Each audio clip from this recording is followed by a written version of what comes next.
আমাদের যে তদন্ত কমিটি করা হয়েছিল সেটা আজকে শেষ দিন একটা প্রাথমিক রিপোর্ট দেওয়ার। তো আজকে পর্যন্ত আমরা কাউকেই অ্যালাউ করছি না সচিবালয়ে প্রবেশ করার জন্য।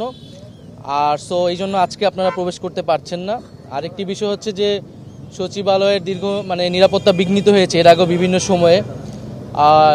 তো দীর্ঘমেয়াদী সামনের দিনগুলোতেও জন্য আমরা ভাবছি। এই কারণে আমাদের প্রায় 3000+ অ্যাক্রিডিটেশন কার্ড কিন্তু দেওয়া হয়েছে বিগত সময়গুলোতে, এবং আপনারাও এটা ভালো করে জানেন যে এই 3000+ কিন্তু সবাই সাংবাদিক নন এবং নাম সর্বস্ব বিভিন্ন পত্রিকার নাম ব্যবহার করে অ্যাক্রিডিটেশন কার্ড দিয়ে একটা এখানে সচিবালয়ে প্রবেশের ব্যবস্থা করা হয়েছে। ফলে সেটি আমাদের পুনর্মূল্যায়ন এবং পরীক্ষা নিরীক্ষার প্রয়োজন। তো সেই জন্য আমাদের কিছুটা সময় লাগবে। আমরা একটা নির্দিষ্ট সময়ের মধ্যে সাংবাদিকদের আবেদনের ভিত্তিতে নীতিমালা অনুযায়ী নতুন করে আবার স্থায়ী পাসের ব্যবস্থাটি করব, এবং সেই সময় পর্যন্ত একটা সীমিত সংখ্যা একটা অস্থায়ী পাস আগামীকাল থেকে দেওয়া হবে। সাংবাদিকদের আমরা সাংবাদিক সংগঠনগুলোর সাথে বসবো, যারা সচিবালয়ের সংগঠন এছাড়াও যে বাইরের সংগঠনগুলো রয়েছে তাদের সাথে বসে, মিডিয়া হাউসগুলোর সাথে বসে একটা নির্দিষ্ট সংখ্যায় অস্থায়ী পাস দেওয়া হবে। তাদের কালকে থেকেই আপনারা প্রবেশ করতে পারবেন সচিবালয়। আর একটা নির্দিষ্ট সময় নিয়ে আমরা আবেদন করে স্থায়ী পাস যেটা সেটা দিব। হ্যাঁ জি, আমরা স্থায়ী দুই রকমের, একটা স্থায়ী আর একটা হলো অস্থায়ী। দুটো নিয়েই আপনাদের সিদ্ধান্ত? জি, আমাদের কারণে এই 3000+ অ্যাক্রিডিটেশন কার্ড আমরা রাখতে পারবো না, এইটাই বেশিরভাগই এখানে ভুয়া। আমরা আবেদনের ভিত্তিতে আবার যে নীতিমালা আছে সেই নীতিমালা অনুযায়ী আমরা নতুন করে স্থায়ী পাসটি দিয়ে দিব। কবে থেকে শুরু করব?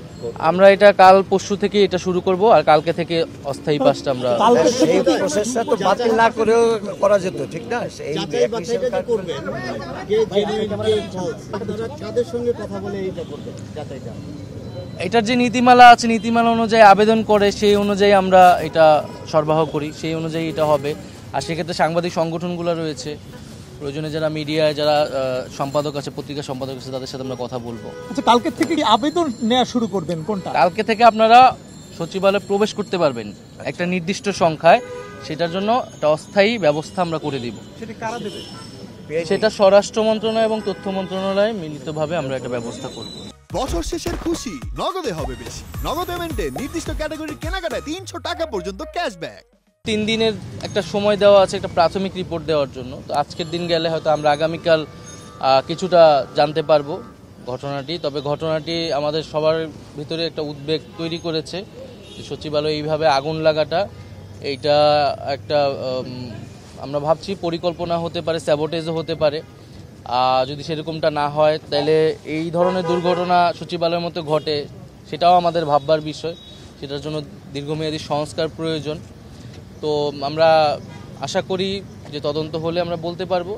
তবে জনগণকে শান্ত থাকার এবং ধৈর্য ধারণ করারই আহ্বান থাকবে।